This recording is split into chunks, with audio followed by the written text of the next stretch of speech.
अस्सलाम वालेकुम नाजरीन। हज़रत अली ने फरमाया, मेरी 5 बातें याद रखना, तुम कामयाब हो जाओगे। पहली बात, अल्लाह के सिवा किसी से कोई उम्मीद ना रखना, क्योंकि अल्लाह पाक के अलावा कोई ज़ात नहीं जो तुम्हारी उम्मीदों को पूरा कर सके।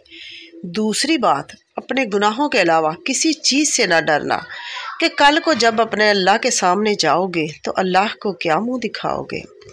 तीसरी बात यह है कि अगर तुमसे कोई बात पूछी जाए जिसका तुम्हें इल्म ना हो तो ये कहते ना शर्माना कि मैं नहीं जानता।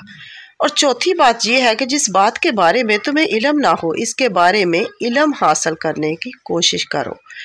और पांचवी बात ये फरमाई कि सब्र करो, हर हाल में सब्र करना इंसान के लिए बेहतर है और सब्र ईमान का हिस्सा है। बल्कि यहाँ तक फरमाया कि सब्र का मकाम ऐसा है जैसे जिस्म में सर का मकाम है।